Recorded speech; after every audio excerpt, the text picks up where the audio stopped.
If you want to go to profitability, scaling, into billion-dollar revenue, what we know about profit is it comes down to people, which is extremely personal work. I learned the sport later in life. So I think a lot of the reason I exercise every day is to be able to keep up with him and show him that we don't have to turn into potatoes in our mid-40s. I believe that the great levers of change in the world are around money and around people. And when it comes down to people, it's all about caring for each other. I'm a guy who owns a professional services company. And I've owned 3 agencies. So my whole life has been human capital is actually the intellectual property and the assets of the business.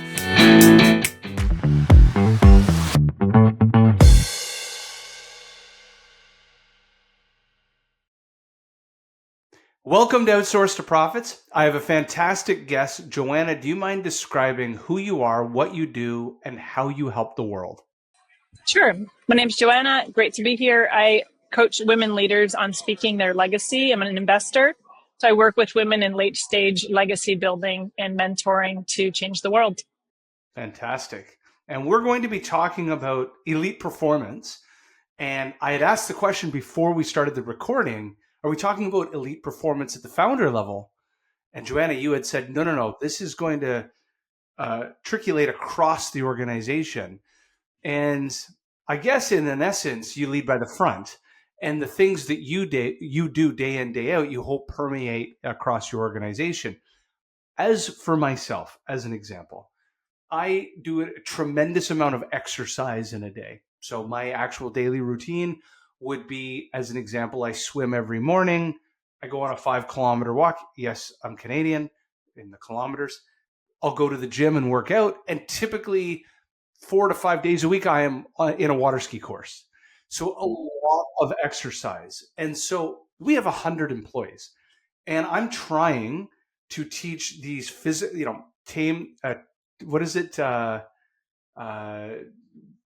the body, tame the mind kind of thing. I'm trying to teach our team, get rid of the junk food in the office, eat healthier, exercise, walk to work, these sort of details.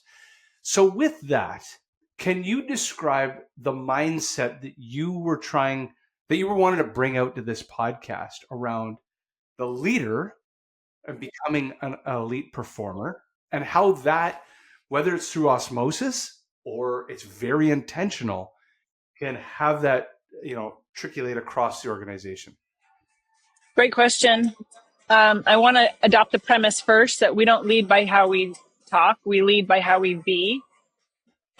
So why all this matters is we're talking about valuation of a company, because you and I got started, Jamie, talking about, what does it matter in the world of CEO around leadership? What are we talking about?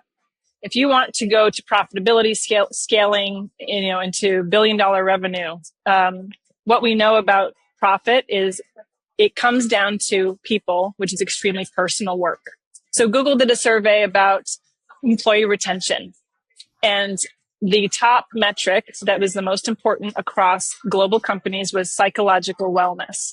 It wasn't pay. It wasn't even your manager direct report. It is psychological well-being in the company. So when you talk about exercise in your daily routine, I want to ask you, Jamie, why do you do that? So why is this a priority to you, just really simply? And I can see where this is going. So I have 2 hyper-competitive children. One is my son, ranked 3rd in Canada as a competitive water skier and is a provincial downhill skier. And my daughter is a competitive dancer at an elite level. And so I'm trying to lead by example. I'm 47 years old. I actually participate as a competitive water skier to be with my son. And so I'm trying to show that old dogs can have new tricks. I learned the sport later in life.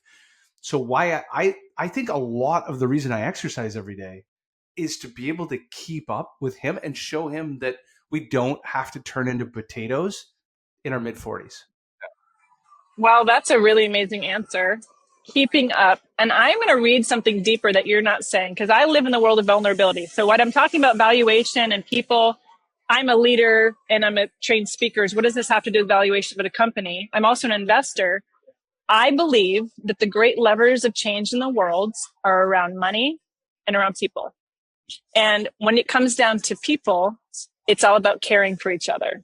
And I'm also a parent. And so, Jamie, what I'm hearing you say and talking about keeping up and old dogs can do a trick, absolutely yes, but you love your children. Yeah. And so you're aligning with them to show them that you're there with them and that you care and that you're invested in them, right? So this is the same thing that an elite CEO does with their team. You care about them. So why does this matter? Because when you're caring about your team, I'm a president of a local chapter here, Women Business Owners, a national chapter. And we talk about the time it takes to sit and talk to your assistant and say, how are you? How was your weekend? Oh my gosh, you went to this concert. I've been meaning to check them out. Why is that the most important time that you're going to spend with your assistant? Because they will not remember the project flow, they're not going to care about any of even their paycheck doesn't matter as much as knowing that they're psychologically well and held at work. So why does this matter to talking about profit? And you said, are we leading by osmosis? How do we get to, if economic resources are scarce in a company, what can you do? So this is why we went here in this conversation, thinking about our time now. It matters to leverage your people. It matters to leverage your people. And elite leaders know that that is the secret. And it's extremely personal work to get to profit. It takes a deep dive. This is not surface level work. This is not HR work. Human capital development, which is a World Bank term, is a metric and valuation of a company. It's work we do in ourselves to be clear that we actually do care and when it's not a performance. So when it comes to self-mastery, I asked you why you exercise. You're aware of what matters to you. And so when you care with your team and they're aware that they matter to you, you're going to get to profit faster because their energy is invested with you at work and their performance is tied to the relationship they have with you. So this is something that, we don't have time to dive into this, but I want to say this isn't something that's just, you grab it and you have it.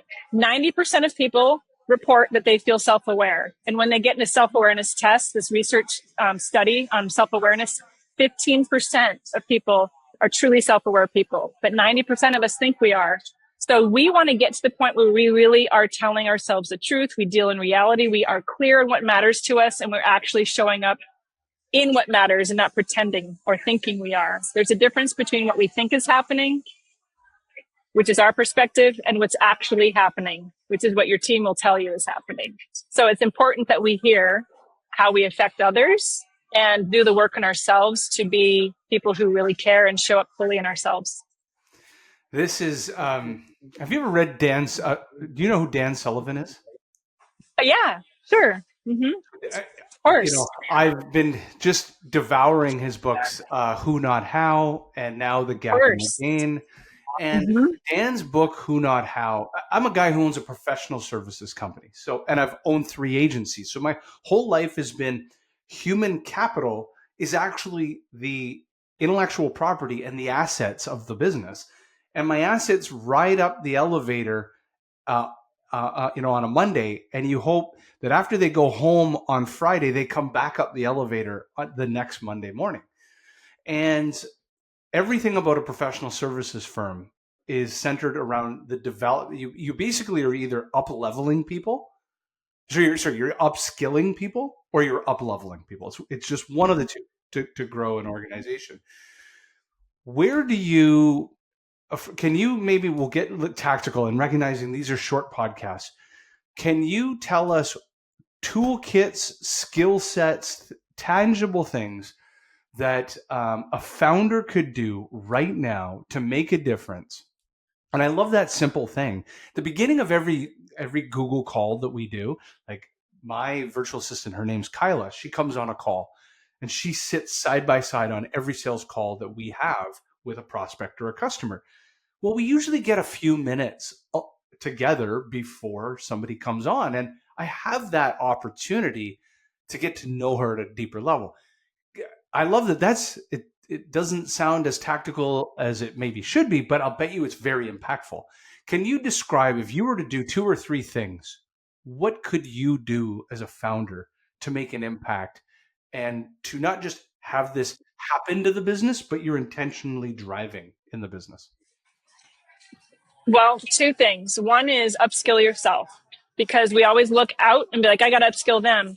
They won't be upskilled beyond you. So you have to, you are, water will meet its level. So if you're performing, you can't have hard conversations or you're not able to listen, don't expect them to do something you're not. So you must always, a master of themselves, an elite performer, looks first and watches the recordings of themselves. They seek feedback. They're looking for their growth edge. They're comfortable with it. So upskill yourself. I know that sounds like a pat answer, but it's actually the entire answer. And the second answer is being able to take others' perspectives. So there's an art, Jamie, to have compassion and know that someone has a take that's personal to them. You've got to find out what it is and listen and feel for them, that they have something that's real to them and something matters to them. And it may not be your truth, but it's theirs. It sounds like, why am I doing this? But here's the second part of this skill. Having compassion for someone's the first, but having a hard conversation inside of that is the important skill. So you know how to feel and connect with someone as a person and hear what they're saying and still make a judgment call that might be a difficult one and feels like this isn't compassionate. A CEO knows how to connect with someone and still make hard decisions. And so you have to know the art of perspective taking and still owning your place as the front of the arrow. So those are my two answers for that. This has been fantastic. Can you tell us a little bit about your business and how can people get a hold of you if they want to know more? My business, I work really deeply one-on-one privately with public figures, leaders, investors to build their legacy and increase valuation in their company. Primarily it's around speaking, but what they stay for is the transformation and the aha moments and learning that who they've been this entire time since childhood is who they are always meant to be. When you grab the learning from what you know and what you came from and what you struggled with and you use it and then you bring your energy and you bring your self-awareness to yourself first, it will unlock the work in others. So you can find me on my website, Joanna Horton McPherson, and I work privately with individuals and CEOs. This has been fantastic. Thank you so much for being on Outsource to Profits. Thanks, Jamie. I appreciate your time. Thank you. Okay.